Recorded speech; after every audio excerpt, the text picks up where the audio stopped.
ASPN academy. இது maths video. மேக்ஸ்ல நம்ம ஆல்ரெடி ஆப்டிடியூட் எல்லாம் முடிச்சிட்டோம். அளவகியல் டாபிக்கை தவிர. அது தனியா நான் பின்னாடி எடுக்கிறேன்னு சொல்லியிருக்கேன். இப்போ வந்து ரீசனிங் பார்த்துட்டு இருக்கோம். 2வது பார்ட் ஒரு 10 மார்க் தனியா வரும்னு சொல்லி சிலபஸ்ல கொடுத்துருக்காங்க இல்லையா? அந்த ரீசனிங் டாபிக்ல தான் ஆல்ரெடி நம்பர் சீரிஸுக்கு ஒரு 2, 3 பார்ட் போட்டு ஃபுல்லா கம்ப்ளீட் பண்ணிட்டேன். இது ஆல்ஃபா நியூமெரிக் ரீசனிங். அதாவது லெட்டர்ஸும் வரும், நம்பர்ஸும் வரும். மிக்ஸ் பண்ணியும் வரும். ஓகேவா? அந்த மாதிரி வர்றது எல்லாமே இதில் நான் எக்ஸ்பிளைன் பண்ணிட்டு இருக்கேன். ஆல்ரெடி 3 பார்ட் போட்டிருக்கேன். அதுல வந்து ஒரு 6 டைப் 7 டைப் வரைக்கும் அதுல எக்ஸ்பிளைன் பண்ணியிருப்பேன். நீங்க பார்க்காதவங்க அந்த வீடியோலாம் பார்த்துட்டு இந்த 4த் பார்ட் வாங்க. இது வந்து ஃபைனல் பார்ட். ஆல்ஃபா நியூமெரிக் ரீசனிங்ல இது வந்து 4த் பார்ட், ஃபைனல் பார்ட். இதுல வந்து எதெல்லாம் டிஃபரெண்ட்டா கேட்க சான்சஸ் இருக்கு, கொஞ்சம் டஃப்பான மாடல் எல்லாத்தையும் ஒரே இதுல வந்து நான் கவர் பண்ணிருவேன். 10 சம் இருக்கும். 10 சம்மே ஒவ்வொன்னுமே ஒவ்வொரு விதமா இருக்கும். அந்த மாதிரி தான் இதுல நான் குடுத்துருக்கேன். ஏன்னா, இதுல வந்து கிட்டத்தட்ட 1000 விதமான டைப்ஸ் இருக்கு. நீங்க நெறைய பிராக்டிஸ் பண்ண தான் புதுசு புதுசு மாடல்லாம் உங்களுக்கு வரும். நம்ம இன்னும் நெறைய ப்ரீவியஸ் இயர் கொஸ்டின் பேப்பர் பார்க்க போறோம். அந்த மாரி நெறைய கொஸ்டின்ஸ் வந்து உங்களுக்கு நான் வந்து எக்ஸ்ப்ளைன் பண்ணும்போது, இதுல எக்ஸ்ட்ராவா நெறைய மாடல்லாம் வந்து காப்பி பண்ணிக்கலாம். இப்போ வந்து இந்த பார்ட்டோட இது முடியுது. இது முடியுதுன்னா, நான் வந்து தனியா டைஸு, கேலண்டரு, ஏஜ் சம்மு, அந்த உறவுகள் சம்மு, இந்த மாதிரி இதெல்லாம் இன்னும் தனியா எடுப்பேன் நான் உங்களுக்கு. சரியா? அது எல்லாமே ரீசனிங்ன்ற தலைப்புல தான் வரும். ஆனா, தனித்தனி தலைப்பா உங்களுக்கு நான் எடுத்துர்றேன். இந்த ஆல்ஃபா நம்பரு, லெட்டர்ஸ வச்சு மட்டும் வர்ற சம்ஸ் இதோட முடிஞ்சிரும். சரி, இப்ப இதுல போலாம். 10 சம் நான் குடுத்துருக்கேன் மொத்தம். ஃபர்ஸ்ட் சம் பாருங்க. அக்கம்ப்ளிஷ் என்ற வார்த்தையில் உள்ள எழுத்துக்களை பயன்படுத்தி பின்வருவனவற்றுள் எந்த வார்த்தையை உருவாக்க முடியாது? நீங்க இந்த கொஸ்டின் நல்லா தெளிவா பார்க்கணும். அவங்க கேட்கறது வந்து உருவாக்க முடியும் இல்ல, முடியாது. அப்போ இந்த வார்த்தையவே சஃபில் பண்ணி போட்டு இதுக்குள்ள இருந்து புதுசா வார்த்தைகளை கிரியேட் பண்ணணும். அப்படி பண்ணும்போது கீழே இருக்கிற எந்த வார்த்தை இதுல இருந்து உருவாக்க முடியாதுன்னு கேக்குறாங்க. இந்த மாதிரி பேட்டர்ன்லாம் ஆல்ரெடி கொஸ்டின்ல கேட்டதுதான். ப்ரீவியஸ் இயர் கொஸ்டின்ல வந்த மாடல் தான் நான் எடுத்திருக்கேன். ஃபர்ஸ்ட் பாருங்க. போலீஸ். POLICE. POLICE எல்லாமே இருக்கு. ஓகே, கிரியேட் பண்ண முடியும். Next come. COM இங்க ஒரு E இருக்கு. அப்ப இதுவும் பண்ண முடியும். மூணாவது COMMA கமா. COM இருக்கு, ஏவும் இருக்கு. ஆனா எம்வே டபுள் டைம் இருக்கா இங்க? இல்ல, ஒரு M தான் இருக்கு. அப்ப நான் 2 M கிரியேட் பண்ண முடியாது. ஏன் இந்த மாதிரி டைப் நான் எடுத்தேன்னா, M தானே ஏற்கனவே இருக்குல்ல. இதிலே இருக்கிற வார்த்தைகளே எத்தனை தடவை வேணாலும் போட்டுக்கலாம் அப்படின்னு நீங்க நினைப்பீங்க. ஆனா அது தவறு. அப்படி வராது. அதுல ஒரு தடவை இருந்தா ஒரு தடவை தான் நீங்களும் யூஸ் பண்ணணும். அப்படி பார்க்கும்போது இந்த கமா அப்படிங்கிற வார்த்தையை தான் நம்ம உருவாக்க முடியாது. இப்ப இதுதான் ஆன்சர். புரியுதா உங்களுக்கு? 2 C இருக்கு. ஆனா 2 M இல்ல நம்மளுக்கு. அப்ப இந்த வார்த்தையை உருவாக்க முடியாது. கம்பைல். COMPILE எல்லாமே இருக்கு. அப்ப இதுவும் கிரியேட் பண்ண முடியும். அப்ப கமா அப்படிங்கிற வார்த்தையை தான் உருவாக்க முடியாது. அதுதான் ஆன்சர். புரியுதா? உங்களுக்கு புரிஞ்சிருக்கும்னு நினைக்கிறேன். இது ஈஸி தான். நீங்க கொஞ்சம் கிளியரா பதட்டப்படாம பார்த்தீங்கன்னா, அந்த ஸ்பெல்லிங் எல்லாம் நீங்க அதுலேருந்து இருக்கா அப்படின்றத நீங்க எடுத்து எழுதிடலாம். ஈஸியா மார்க் ஸ்கோர் பண்றதுக்கெல்லாம் இந்த மாதிரி சம்ஸ் வந்து நம்மளுக்கு கை கொடுக்கும். நெக்ஸ்ட் இது பாருங்க. பின்வரும் வார்த்தைகளை ஆங்கில அகராதிப்படி வரிசைப்படுத்துக. இப்ப இது எப்படி கண்டுபிடிக்கிறது அப்படின்னா, ஆங்கில அகராதிப்படி, அதாவது இங்கிலீஷ் டிக்ஷனரியில வேர்ட்ஸை எப்படி அரேஞ்ச் பண்ணியிருப்பாங்களோ அந்த ஆர்டர்ல நீங்க அரேஞ்ச் பண்ணுங்கன்னு அர்த்தம். தமிழ்ல நம்ம அகர வரிசைப்படுத்துக அப்படின்னு பார்ப்போம் இல்லையா? அதே தான், அதுவே இங்கிலீஷ்ல கொடுத்துருக்காங்க. அப்ப நம்ம வந்து எப்படி பார்க்கணும்? நிறைய பேருக்கு டிக்ஷனரி இப்ப எல்லாம் பயன்படுத்துற பழக்கம் இல்லாததுனால உங்களுக்கு மேபி இப்ப லேட்டஸ்ட் ஜெனரேஷனுக்கு தெரியாம கூட இருக்கலாம். அதனால நான் சொல்றேன். நீங்க ஒவ்வொரு லெட்டரா பார்க்கணும். First S. இப்ப பார்த்தா 3 எஸ் தான் இருக்கு. அப்ப ஓகே. 2வது பாருங்க.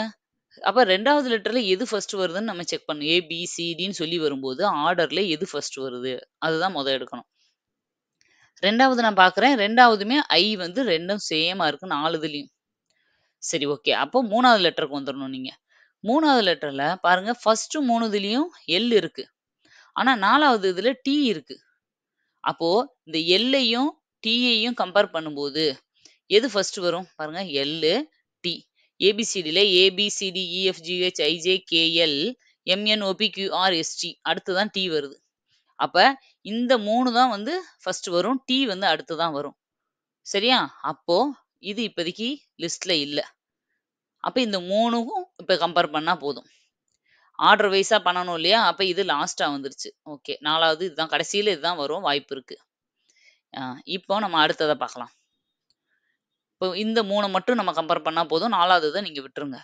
ஃபர்ஸ்ட் 3ல இந்த 3 லெட்டரும் நம்மளுக்கு சேம். அடுத்து அப்ப நம்ம பார்க்க போறது வந்து 4வது லெட்டர மட்டும் தான் நீங்க பார்க்கணும். 4வது லெட்டர மட்டும் பார்க்கணும் அப்படின்னா, இதுல 4வது லெட்டர் இ, இதுல 4வது லெட்டர் ஐ, இதுல கே. இத வச்சு தான் இப்ப நம்ம பிரிக்க போறோம். அப்ப எது ஃபர்ஸ்ட் வரும் இதுல? ஏ, பி, சி, டி, இ. இ தான் ஃபர்ஸ்ட் வரும். அப்ப 1. இ, எஃப், ஜி, ஹச், ஐ அடுத்து வருது. அப்ப இது 2. J, K, L. ஜேக்கு அப்புறம் கே வருது. அப்ப இது 3வதா வரும்.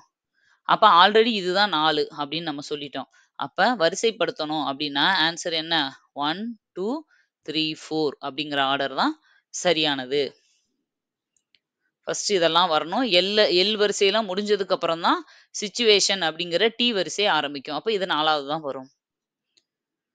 புரிஞ்சிருக்கும்னு நினைக்கிறேன். தமிழ் டிக்ஷனரியில நீங்க எப்படி பார்க்குறீங்களோ, இங்கிலீஷ் டிக்ஷனரியில எப்படி பார்ப்பீங்களோ, அதே தான் இங்க வந்து குடுத்துருக்காங்க. அ, ஆ, இ, ஈல எப்படி ஆ, ஆ, ஆ எது ஃபர்ஸ்ட் வருதுன்னு பார்ப்போம். இல்ல இக்கு, இங்கு, இச்சு இந்த மெய்யெழுத்துக்கள் வரிசையில பார்ப்போம் இல்லையா? அதே மாதிரி. முத எழுத்து ஒண்ணா இருக்கான்னு பார்க்கணும். இல்ல எல்லாம் ஒண்ணா இருந்துச்சுன்னா 2வது எழுத்த பார்க்கணும். எந்த எழுத்துலேருந்து மாறுதோ அதுல ஆல்ஃபபெட்ல எது ஃபர்ஸ்ட் வரும்னு கண்டுபிடிக்கணும். ஓகே, உங்களுக்கு நல்லா புரிஞ்சிருக்கும்னு நினைக்கிறேன். நெக்ஸ்ட் சம் போலாம். 3rd சம் பாருங்க. இந்த மாதிரி ஒண்ணு அடிக்கடி கொஸ்டின் பேப்பர்ல இந்த மாதிரி பேட்டர்ன் பார்த்திருப்பீங்க. இது வந்து அடிக்கடி எக்ஸாம்ல கேட்கிற ஒரு பேட்டர்ன் தான். இந்த சம் வந்து ரொம்ப ஈஸி தான். நம்ம வந்து குடுத்திருக்க கொஸ்டின கரெக்ட்டா தெளிவா ஃபர்ஸ்ட் அண்டர்ஸ்டாண்ட் பண்ணிக்கணும். அப்பன்னா வந்து உங்களுக்கு வந்து ஈஸியா இருக்கும். பாருங்க. மேல கொஞ்சம் நம்பர்ஸ், லெட்டர்ஸ் அது மாதிரி நெறைய சிம்பல்ஸ் எல்லாம் மிக்ஸ் பண்ணி ஒரு சீரிஸ் குடுத்துருவாங்க. குடுத்துட்டு மேற்கண்ட வரிசையில் வலதுபுற இறுதியில் இருந்து 5வது எழுத்துக்கு 7வது இடதுபுற எழுத்து என்ன? என்ன வலதுபுற இடதுன்னு கன்ஃப்யூஸ் பண்ணியிருக்காங்க அப்படின்னு தோணும். நீங்க ஒவ்வொன்னா ஸ்டெப் பை ஸ்டெப்பா பாருங்க. ரொம்ப ஈஸி. மேற்கண்ட வரிசையில் வலதுபுற இறுதியில் இருந்து இப்ப நான் இப்படி உட்கார்ந்திருக்கேன். எனக்கு நேரா இந்த இது இருக்கு. உங்களுக்கு இதே மாதிரி தான் உங்களுக்கு முன்னாடி கொஸ்டின் பேப்பர் இருக்கும். அப்போ உங்களுக்கு வலதுபுறம் எது? இது இங்கிட்டு இருந்து தானே வலதுபுறம். இது நம்மளுக்கு இடதுபுறமா இருக்கும். இந்த சைடு லெஃப்ட் சைடு, இந்த பக்கம் இருக்கிறது தான் வலதுபுறம். அப்போ இந்த வலதுபுற இறுதியில் இருந்து இந்த கடைசியில இருந்து 5வது எழுத்துக்கு இதுல இருந்து 5வது எழுத்து எது? 1, 2, 3, 4, 5வது எழுத்து 6. சரியா? அந்த ஆர் அப்படிங்கிறது தான் 5வது எழுத்து. இந்த 5வது எழுத்துக்கு 7வது இடதுபுற எழுத்து என்ன? இப்போ இந்த 6க்கு இந்த பக்கம் இருக்கிற எழுத்து எல்லாமே இடதுபுற எழுத்துக்கள் தானே? இந்த பக்கம் இருக்கிற எழுத்து எல்லாமே இந்த 6க்கு இடதுபுறம் இருக்கிற எழுத்துக்கள் தான். அதத்தான் கேட்குறாங்க. இந்த 6ல இருந்து இடதுபுறமா 7வதா இருக்கிற எழுத்து என்னன்னு கேட்குறாங்க. அவ்வளோதான் கொஸ்டின். பாருங்க. இப்ப இத மட்டும் நான் எக்ஸ்பிளைன் பண்றேன். 6 தான் 5வது எழுத்துன்னு நான் கண்டுபிடிச்சுட்டேன். இத நோட் பண்ணி வச்சுக்கோங்க. திரும்ப 6யும் சேர்த்து கவுண்ட் பண்ணிறக்கூடாது. அதுல இருந்து அந்த 6க்கு இடதுபுறத்துல இருக்கிற 7வது எழுத்து. அப்போ திரும்ப எப்படி நோட் பண்ணணும்? 1, 2, 3, 4, 5, 6 இதுதான் 7. அப்ப எம் அப்படிங்கிறது தான் 7வது எழுத்து. 6க்கு 7வது எழுத்து. அப்ப ஆன்சர் என்ன? எம் அப்படிங்கிறது தான் ஆன்சர். புரியுதா உங்களுக்கு? ஃபர்ஸ்ட்டு வலதுபுறம், இடதுபுறம் என்னன்னு தெளிவா பார்த்துக்கங்க. உங்க முன்னாடி கொஸ்டின் பேப்பர் இருக்கும். அந்த கொஸ்டின் பேப்பர்ல நீங்க அப்படியே வச்சுட்டு, இது வலது, இது இடது அப்படிங்கிறத நீங்க கெஸ் பண்ணிக்கோங்க ஃபர்ஸ்ட்டு. பண்ணிட்டு, அதுல இருந்து அப்படியே மோஸ்ட்லி இந்த பின்பக்கம் இருந்து தான் கேட்பாங்க.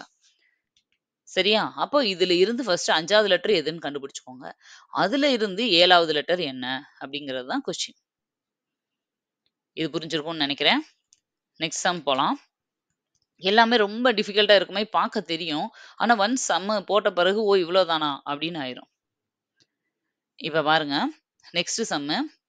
கீழ்க்கண்ட அகர வரிசையில் 2ஆம் பாதியானது தலைகீழ் வரிசையில் எழுதப்பட்டால், உங்களது வலது பகுதியில் இருந்து எண்ணும்போது 4வதாக உள்ள எழுத்தின் இடப்பக்கத்தில் 12வதாக உள்ள எழுத்து என்ன?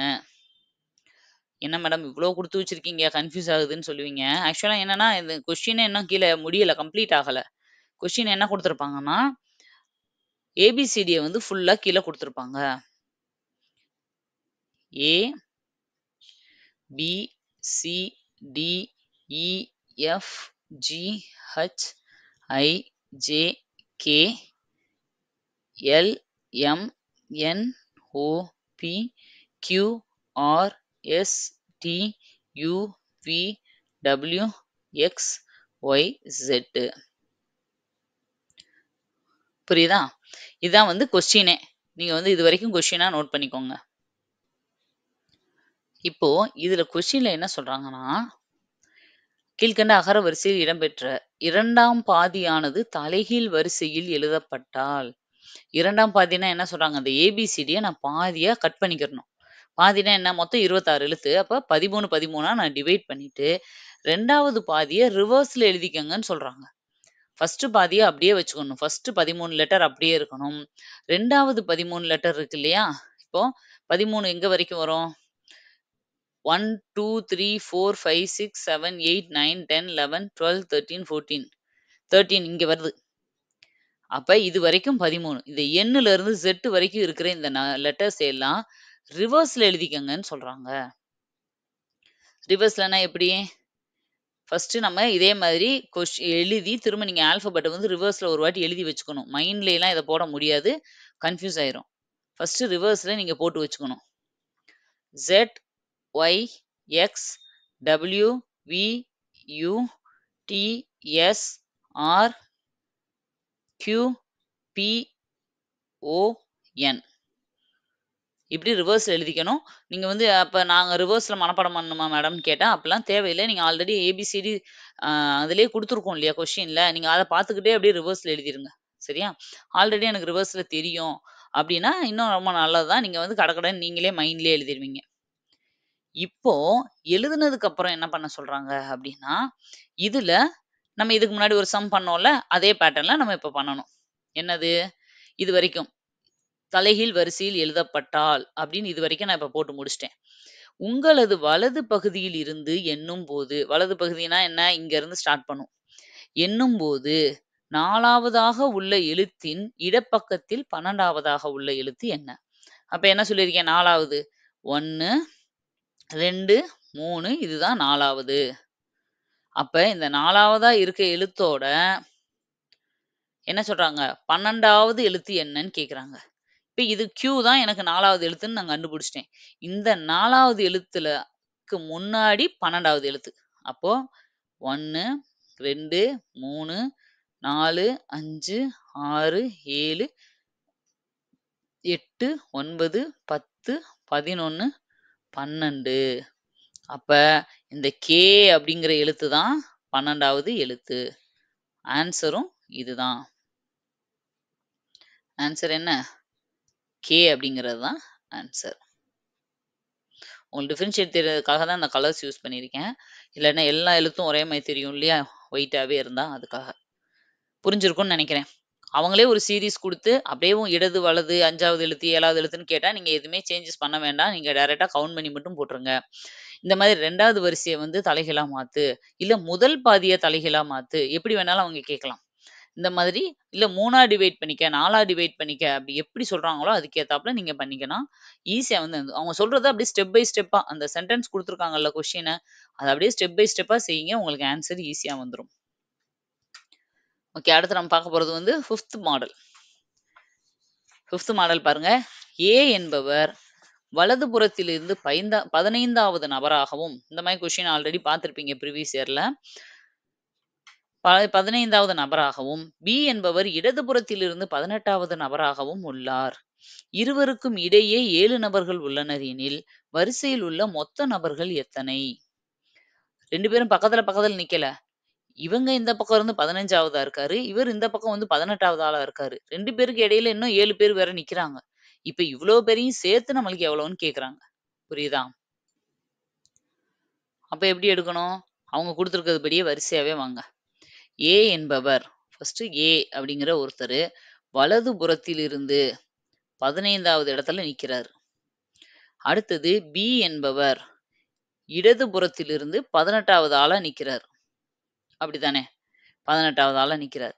இப்ப இந்த 2 பேருக்கும் நடுவுல 7 பேர் இருக்காங்கன்னு சொல்றாங்க. அப்போ இவங்களையும் சேர்த்து தானே கவுண்ட் பண்ணணும். இவங்களையும் சேர்த்து 18வது ஆள்னா 18 பேர் இருக்காங்கன்னு தான் அர்த்தம். இங்கிட்டு 15வது ஆளே அவர்தான் அப்படின்னும்போது, இங்கிட்டு 15 பேர் இருக்காங்கன்னு அர்த்தம். அப்ப இதுல பெருசா வந்து நம்ம ஒண்ணும் கண்டுபிடிக்க தேவையில்ல. எல்லாத்தையும் கூட்டி போட்டா நம்மளுக்கு அதுதான் ஆன்சர். 18 + 7 + 15 எல்லாத்தையும் கூட்டினா என்ன வரும்? 40ன்னு வரும். அப்ப மொத்தம் அந்த வரிசையில 40 பேர் இருக்காங்க. அவ்வளோதான் ஆன்சர். புரியுதா? ஈஸியானது தான். இந்த பக்கம் இருந்து 15வது ஆளு அவரையும் சேர்த்து. அப்ப அதுக்கு அதுவரைக்கும் 15 பேர் தான் இருக்க சான்சஸ் இருக்கு.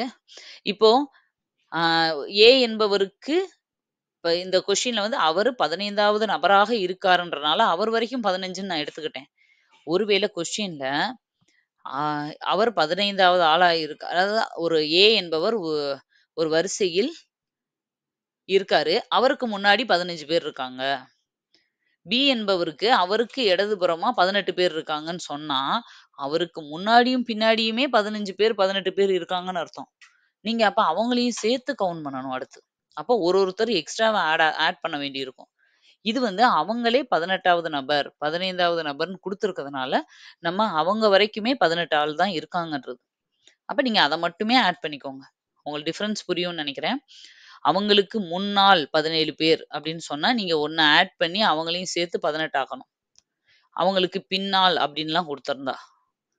அவரே 17வது நபராவும், 18வது நபராவும் இருக்கும்போது, நீங்க அப்படியே ஆட் பண்ணிக்கலாம். இந்த சம் ரொம்ப ஈஸி தான். கொஸ்டின் தான் ரொம்ப பெருசா இருக்கும். சம் வந்து ரொம்ப சிம்பிளானது தான். நெக்ஸ்ட் சம் பார்க்கலாம். 6th some. பாருங்க, பின்வரும் தொடர் வரிசையில் அடுத்து வரும் எண் யாது? இது வந்து நம்பர் சீரிஸ் தான். இப்போ என்ன குடுத்துருக்காங்க? V, X, XX, XL இப்படின்னு குடுத்துருக்காங்க. இது லாஸ்ட்டா கேட்ட ஒரு ப்ரீவியஸ் இயர் கொஸ்டின் பேப்பர் தான். இப்ப இத பார்த்தோனே எல்லாருமே கன்ஃப்யூஸ் ஆயிட்டாங்க. Vக்கும் Xக்கும் என்ன டிஃபரன்ஸு? Xக்கும் டபுள் Xக்கும் என்ன சம்மந்தம்? அப்ப V வருது, அப்புறம் X வருது. அப்புறம் 2 X வருது, அப்புறம் X. இது நெறைய பேர் வந்து இந்த ஆன்சர் வந்து தப்பா போட்டு வந்தாங்க. ஆக்சுவலா இது என்ன அப்படின்னா, இது ஒண்ணுமே இல்ல. நம்ம இந்த மாதிரி பேட்டர்ன் பார்த்த உடனே நம்ம மைண்ட்ல வந்து ஸ்ட்ரைக் ஆகணும். ஆக்சுவலா இது வந்து ஒரு ரோமன் லெட்டர் சீரிஸ். பார்க்கறதுக்கு வந்து ஆல்ஃபா மாரி இருக்கும். ஆல்ஃபாபெட் மாரி இருக்கும். ஆனா இது ரோமன் லெட்டர்ஸ தான் இப்படி குடுத்துருக்காங்க. பாருங்க, ரோமன் லெட்டர்ஸ் உங்க எல்லாருக்கும் தெரியும். 1க்கு வந்து நம்ம இப்படி போடுவோம். 2ன்னா 2, 3, 4, 5, 6ன்னா இப்படி, 7ன்னா இப்படி, 8ன்னா இப்படி. ஆனா 9ன்னா எப்படி போடுவோம்? எக்ஸ் போட்டு 1 போடுவோம். அதாவது 10ஓட வேல்யூ எக்ஸு. அதுக்கு முன்னாடி 1 போட்டா 1 கழிச்சுக்கங்கன்னு அர்த்தம். முன்னாடி என்ன போடுறோமோ அத கழிக்கிறோம் அப்படின்னு அர்த்தம். அதனால அது 9 ஆயிரும். இது எல்லாருக்குமே தெரியும். 10 வரைக்கும் ரோமன் லெட்டர் எல்லாருக்கும் தெரியும். ஆனா 100 வரைக்கும் நம்ம தெரிஞ்சுக்க வேண்டியது அவசியம். அதுலயும் 100ன்னா என்ன எனக்கு இப்ப 11 அப்படின்னு வச்சுக்கோங்க. என்ன பண்ணுவீங்க? 10 போட்டு 1 போட்டுக்குவீங்க. 12 அப்படின்னா 1, 1 போட போறோம். அதனால நம்ம திரும்பியும் 11, 12, 13, 14லாம் படிக்கணுமா அப்படின்னா, அதெல்லாம் படிக்க தேவையில்ல.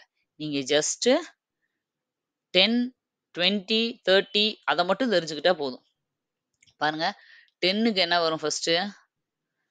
நான் வேற கலர்ல கூட எழுதுறேன். 10க்கு எக்ஸ் தான் வந்து 10க்கு. 20க்கு டபுள் எக்ஸ். 30க்கு ட்ரிபிள் எக்ஸ். 40க்கு ஆக்சுவலா 50க்கு வந்து என்ன அப்படின்னா எள்ளு. அதனால 40க்கு எள்ளுக்கு முன்னாடி எக்ஸு. அதாவது எக்ஸ்னா 10. 50ல இருந்து 10 கழிச்சுக்கோங்க. அப்ப 40. இதான் இதோட அதுக்காக 4 எக்ஸ் போட்டுறக்கூடாது. சரியா? 4 எக்ஸ் போட்டா 40. அப்படியெல்லாம் இல்ல. 3 எக்ஸ் வரைக்கும் தான் மேக்ஸிமம் யூஸ் பண்ணணும். 4வது எக்ஸ் வராது. அதுக்கு பதிலா தான் இப்படி டினோட் பண்ணணும். இந்த இடத்துல மட்டும் தான் உங்களுக்கு கன்ஃப்யூஸ் ஆகும். இந்த மாதிரி இத தெரிஞ்சுக்கிட்டீங்கன்னா போதும். அடுத்தது அதே மாதிரி 60க்கு என்ன வரும்? எள்ளு போட்டுட்டு 50 போட்டுட்டு 1 எக்ஸ் போட்டுக்கலாம். 70க்கு 50 போட்டுட்டு 2 எக்ஸ் போடணும். 80க்கு எல் போட்டுட்டு 3 எக்ஸ் போட போறீங்க. அடுத்தது 90க்கு என்ன வரும்? 90 100 பேஸ் பண்ணி இருக்கு. 100க்கு என்னது? சி. அப்ப 90க்கு என்ன வரும்? சிக்கு முன்னாடி எல்ல போட்டுறக்கூடாது. 90ன்னா 10 தான் நான் மைனஸ் பண்ணணும். அப்ப எக்ஸ். உங்களுக்கு இது மட்டும் தான் தெளிவா தெரியணும். இதுல கன்ஃப்யூஸ் ஆகுறது இந்தது, இந்தது. அப்புறம் இது 50, 100க்கு என்னன்னு தெரியணும். இதெல்லாம் தெரிஞ்சிருச்சுனாலே போதும். நீங்க 1லேருந்து 100 வரைக்கும் எந்த ரோமன் லெட்டர் கேட்டாலும் எழுதலாம். சம்டைம்ஸ் வந்து ரோமன் லெட்டர்ஸவே வரிசைப்படுத்து. இந்த மாதிரி வெறும் எக்ஸ், எல் இப்படின்னு குடுத்து, வரிசைப்படுத்து, ஏறு வரிசையில எழுது, இறங்கு வரிசையில எழுதுன்னு கூட கேட்பாங்க. அதுக்கு நீங்க இந்த ரோமன் லெட்டர்ஸ் கண்டிப்பா தெரிஞ்சிருக்கணும். ஓகே. இப்ப இது எல்லாமே நமக்கு தெரிஞ்சிருச்சா? அப்ப இந்த இத நம்ம மைண்ட்ல வச்சுக்கிட்டு, இப்போ குடுத்துருக்கிறதுல என்ன ஒவ்வொன்னுக்கும் என்ன ஒரு அ லாஜிக் இருக்குன்றத நம்ம கண்டுபிடிக்கலாம். பாருங்க. ஃபர்ஸ்ட்டு வி அப்படிங்கிறது என்னது? இங்க தனியா நான் எழுதிடுறேன். V, X, double X, XL இங்க என்னன்னு கேக்குறாங்க. இப்போ வினா என்னது நம்மளுக்கு? கொஸ்டின்ல வின்றதுக்கு இப்பதான் நான் சொன்னேன் உங்களுக்கு 5. அப்ப எக்ஸ்னா 10, டபுள் எக்ஸ்னா 20, அப்ப எக்ஸ்எல்னா 40. அப்ப என்ன ஆர்டர்ல போகுது பாருங்க. 5 into 2 10. திரும்ப 10 into 2 20. இங்க வந்துருச்சா? இப்ப இங்க என்ன பண்ணிருக்காங்க? 20 into 2 40 வந்திருக்கு. அப்ப இங்க என்ன ஆன்சர் வரணும்? 40 into 2 வரணும். 80 வரணும். அப்ப 80க்கு என்ன வரும்? எல் ட்ரிபிள் எக்ஸ் அப்படிங்கிறது தானே 80. அப்ப இதுதான் ஆன்சர். எல் ட்ரிபிள் எக்ஸ் அப்படிங்கிறது தான் ஆன்சர். புரிஞ்சிருக்கும்னு நினைக்கிறேன். ரொம்ப ஈஸி தான். ரோமன் லெட்டர்ஸ் தெரிஞ்சுக்க வேண்டியது ரொம்ப முக்கியம். ரோமன் லெட்டர்ஸ் எனக்கு சரியா தெரியாது அப்படின்னா இனிமேல் தெரிஞ்சுக்கோங்க. ரொம்ப ஈஸி தான். நெக்ஸ்ட் சம் பாருங்க. 7th some. எழுத்துக்களை முறைப்படுத்தி அவற்றுள் பொருந்தாத ஒன்றை கண்டுபிடி. அப்படின்னா என்னன்னா, வார்த்தைகளை வந்து சஃபில் பண்ணி குடுத்துருப்பாங்க. ஃபர்ஸ்ட் அந்த வார்த்தையெல்லாம் அரேஞ்ச் பண்ணி சரியான வார்த்தையா கன்வெர்ட் பண்ணணும். கன்வெர்ட் பண்ண பிறகு அந்த 4ல 1 வந்து சம்மந்தமில்லாத வார்த்தையா இருக்கும். அது எதுன்னு நீங்க கடைசியில கண்டுபிடிச்சு ஆப்ஷன மட்டும் நீங்க கிளிக் பண்ண வேண்டி இருக்கும். அந்த என்ன வேர்டுன்னுலாம் அவங்க கேட்கல. நம்மளுக்கு கீழ தேவை ஏயா, பியா, சியா, டியா அதான் ஆன்சர். இப்ப பாருங்க. இது இருக்கு. இத ஃபுல்லா நம்ம லெட்டர்ஸ ஃபர்ஸ்ட் டீகோட் பண்ணணும். டீகோட் பண்ணோம்னா இத எப்படி எழுதலாம்? GREEN green. நானே உங்களுக்கு கொஸ்டின் குடுத்ததுனால நான் ஈஸியா எழுதிடுறேன் பார்த்த உடனே. பட் நீங்க எக்ஸாம்ல இத கண்டு தான் பிடிக்கணும். எப்படி அப்படிங்கிறத கொஞ்சம் கொஞ்சம் யோசிச்சு கண்டுபிடிக்க வேண்டியிருக்கும். இது பாருங்க BLUE ப்ளூ. நெக்ஸ்ட் இது பாருங்க PINK பிங்க். இது என்ன குடுத்துருக்காங்கன்னா CATCH கேட்ச் அப்படின்னு குடுத்துருக்காங்க. இப்போ இந்த இதுல மத்தது எல்லாமே கிரீன், ப்ளூ, பிங்க்ன்னு கலர்ஸ பத்தி குறிக்குது. ஆனா இந்த கேட்ச் அப்படிங்கிறது மட்டும் வேற ஏதோ ஒண்ணா இருக்கு. சம்மந்தமில்லாத ஒண்ணா இருக்கு. அப்ப இதுதான் ஆன்சர். பொருந்தாத ஒன்றை கண்டுபிடினா ஆப்ஷன் சி கேட்ச் அப்படிங்கிறது தான் ஆன்சர். கீழ கேட்ச்ன்னு குடுத்துருக்க மாட்டாங்க. ஆப்ஷன் சின்னு தான் குடுத்துருப்பாங்க. அதுதான் ஆன்சர். நீங்க சூஸ் பண்ணணும். புரியுதா? இந்த மாதிரி டிஃபரெண்டான டைப் எல்லாம் தான் இதுல நான் குடுத்துருக்கேன். இது மாரி எப்படி வேணாலும் கொஸ்டின் கேட்கலாம். அந்த நேரத்துல கொஸ்டின் எடுக்கிறவங்களோட மைண்ட்ல என்ன தோணுதோ அவங்க அந்த கொஸ்டினா கேட்டுருவாங்க. சரி அடுத்த கொஸ்டின் பாருங்க. இதுவும் ஒரு வித்தியாசமானது தான். பின்வரும் எழுத்துக்களின் கண்ணாடி பிம்பத்தை கண்டுபிடி. கண்ணாடி பிம்பத்தை கண்டுபிடி அப்படின்னு கேட்பாங்க. சம்டைம்ஸ் என்ன சொல்லுவாங்கன்னா, நீர் பிம்பம். தண்ணியில காமிச்சா அது எப்படி தெரியும்? அப்படின்னு கேட்பாங்க. இந்த மாதிரி மிரர் இமேஜ், வாட்டர் இமேஜ் இதெல்லாம் நீங்க தெரிஞ்சுக்கணும். பாருங்க மிரர் இமேஜ். ஒரு வார்த்தையோட மிரர் இமேஜ் எப்படி இருக்கும்னா, அப்படியே ரிவர்ஸ்ல இருக்கும். அதாவது லெட்டர்ஸ் வரிசையா தான் இருக்கும். அதுக்காக RETE அப்படி வராது. அந்த ரிவர்ஸ் கிடையாது. லெட்டர்ஸோட வரிசை லெட்டர்ஸோட இது வந்து ஆர்டர் ஒரே மாதிரி தான் இருக்கும். எழுத்துக்கள் அப்படியே வலம், இடம் வந்து மாறி இருக்கும். நம்ம கண்ணாடி முன்னாடி நின்னு நீங்க இப்படி சாப்பிட்டு பாருங்க. வலது கையில சாப்பிடுவீங்க. ஆனா கண்ணாடில லெஃப்ட் ஹேண்ட்ல சாப்பிடுற மாதிரி தெரியும். அவ்வளவுதான் டிஃபரன்ஸ். மத்தபடி வந்து தலைகீழா தெரியாது. ரிவர்ஸ்ல தெரியாது. வலம், இடம் மாற்றம் மட்டும் தான் இருக்கும். அப்ப எப்படி வரும் ஆன்சரு? பாருங்க. நம்ம சின்ன வயசுல லெட்டர்ஸ்லாம் இந்த மாதிரி எழுதி ஃப்ரெண்ட்ஸுக்கு குடுத்துருப்போம். ரிவர்ஸ்ல எழுதி, அத கண்ணாடியில வச்சு படிச்சு பாரு அப்படின்னு சொல்லுவோம். பாருங்க, எஸ். இதெல்லாம் என்ன அப்படியே எழுதுறீங்களே மேடம் அப்படின்னா, சாரி எஸ் இப்படி வராது. எம் நான் எப்படி போட்டாலும் எம் தான். ஆக்சுவலா இப்படி தான் போட்டுருக்கணும். இதுதான் எம். இப்படி தான் வந்து தெரியும். பட் பார்க்க ஒரே மாதிரி இருக்கிறதுனால நான் எம்முன்னே போடுறேன். சரி இப்படியே போடுறேன். எம்மு, ஏ ரிவர்ஸ்ல எப்படி தெரியும். அடுத்து எஸ் எப்படி தெரியும்? இப்படி இருக்கிறது இப்படி தெரியும் எனக்கு. எஸ்ஸு. டி வந்து இப்படி இருக்கும். இ எப்படி இருக்கும்? இந்த மாதிரி வரும். இ. ஆர் எப்படி வரும்? இப்படி வரும். புரியுதா? கண்ணாடியில இப்படிதான் இருக்கும். அப்படியே ஜஸ்ட் அத அப்படியே திருப்பி விட்டா எப்படி இருக்கும்? தோசைய திருப்புற மாரி. அந்த மாதிரி தான் லெட்டர்ஸ் இருக்கும். இப்ப ஆ அப்படின்னு இப்படி நான் போடுறேன்னா, அதுல இப்படி வரும். அப்படியே திரும்பி இருக்கும். புரியுதா? இவ்வளவுதான் வலம், இடம் தான் மாறி இருக்கும். இதுதான் மிரர் இமேஜ். இத மாதிரி எழுதின வார்த்தை கீழ எங்க இருக்கோ, அத நீங்க வந்து ஆன்ஸர்ன்னு சூஸ் பண்ணிக்கணும்.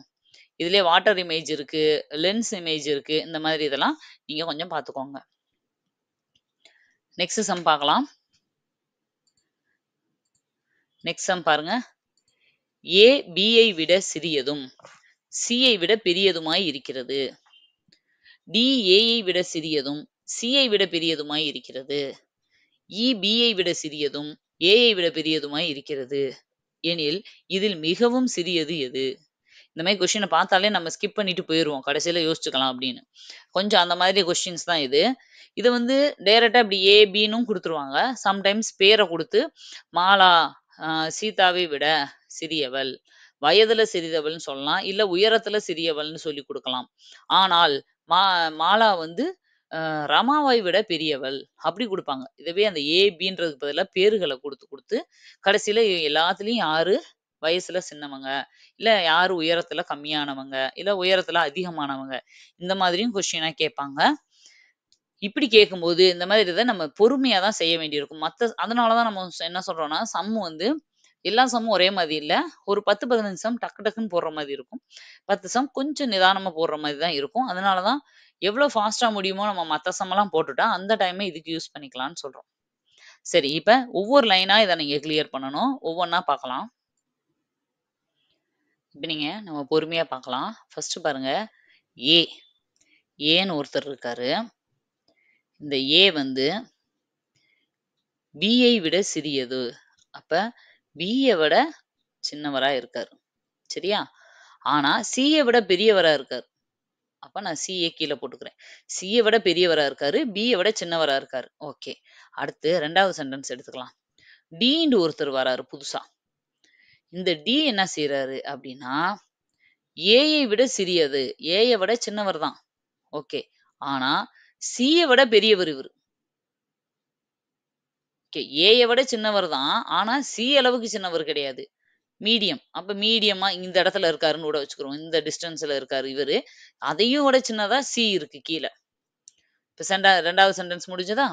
3வது பாருங்க, ஈன்னு ஒருத்தர் வராரு. அந்த ஈ யாரு அப்படின்னா, பியை விட சிறியது. பியை விட சின்னவர் தான் இவரு. ஆனா ஏயை விட பெரியவர். அப்ப ஏவுக்கும் பிக்கும் இடையில வராரு இந்த ஈ.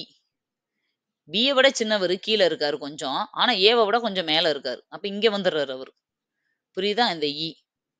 இப்படியே நான் போட்டுறேன். இந்த ஈ.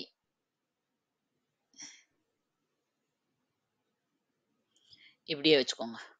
இந்த இ இங்க வந்துடுறாரு அப்ப.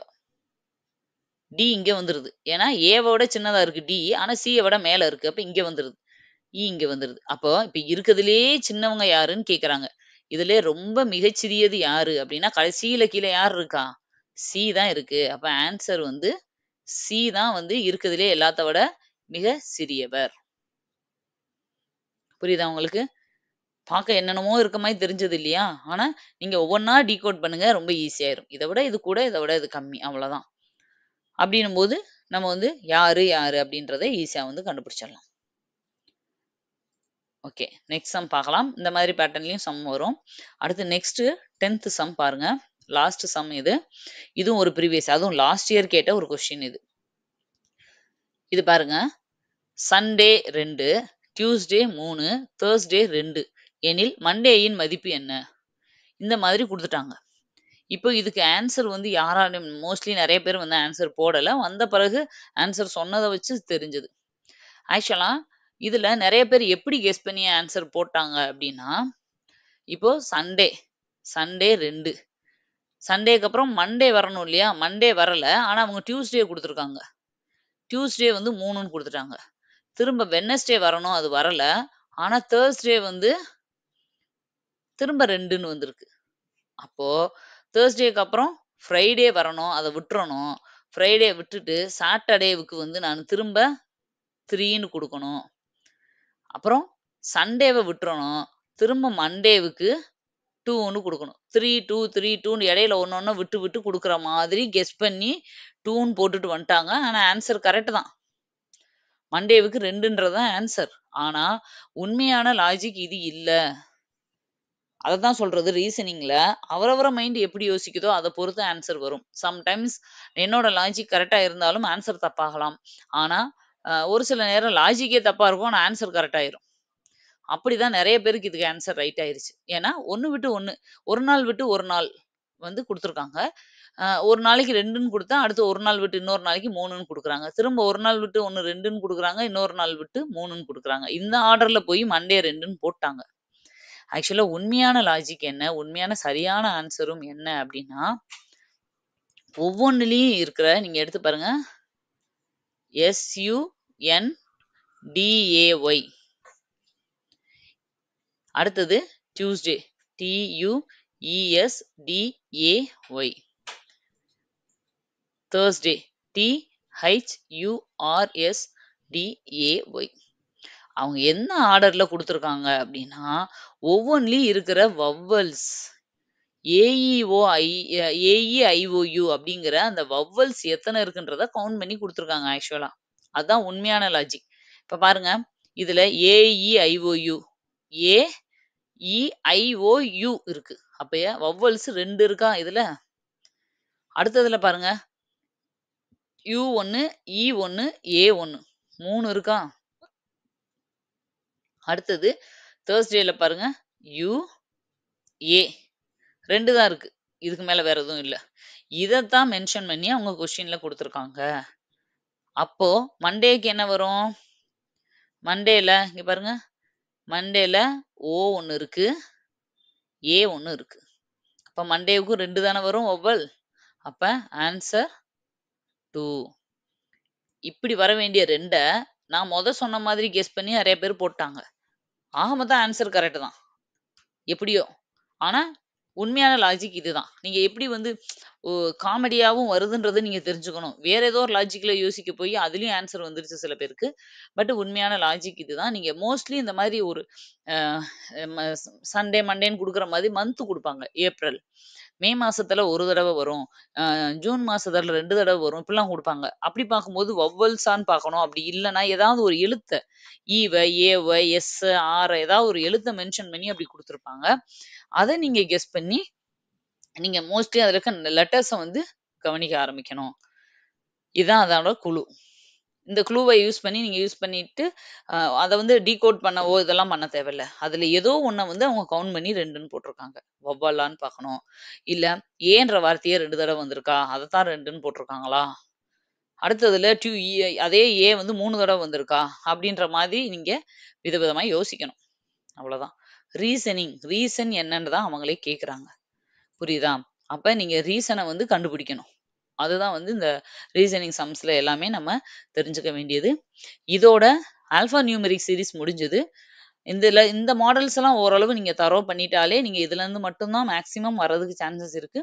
இல்லாட்டினாலும் உங்களுக்கு நான் ப்ரீவியஸ் இயர் கொஸ்டின்ஸ் குடுப்பேன். அது மாதிரி நம்மளே வந்து நெறைய டெஸ்ட் பேட்ச்ல எக்ஸ்ட்ரா கொஸ்டின்ஸ் இது சம்மந்தப்பட்ட கொஸ்டின்ஸ்லாம் குடுக்கும்போது, நீங்க இன்னும் நெறைய மாடல்ஸ் தெரிஞ்சுக்குவீங்க. சரியா? பேசிக்கா இப்ப நீங்க கத்துக்கிறதுக்கு இந்த மாடல்ஸ் எல்லாமே நீங்க தெரிஞ்சுக்கோங்க. இத நீங்க யோசிச்சு பழகுனாலே எல்லா மாடல்லயும், எல்லா டைப்லயும் உங்க மைண்ட் யோசிக்க பழகிரும். ஓகே. இதோட ஆல்ஃபா நியூமெரிக் மெத்தட் முடிஞ்சதுப்பா. அடுத்து நம்ம வந்து டைஸோ, இல்ல ஏஜோ ஏதாவது ஒரு சம் வந்து ஸ்டார்ட் பண்ணலாம். அதெல்லாமே ஈஸி தான். வேகமாவே முடிச்சிரலாம். ஓகேவா? அதனால இத முடிச்சுட்டு, வேகமா ரீசனிங்க முடிச்சுட்டு, நம்ம வந்து ஏரியா வால்யூம மட்டும் கடைசியா எடுத்து நம்ம கடகடன்னு பாத்துரலாம். ஓகே. இதோட இந்த மாடல் வந்து முடிஞ்சது. இந்த டைப்பே முடிஞ்சதுப்பா. நெக்ஸ்ட் அடுத்த வீடியோல உங்கள மீட் பண்றேன். Thank you. பாய்.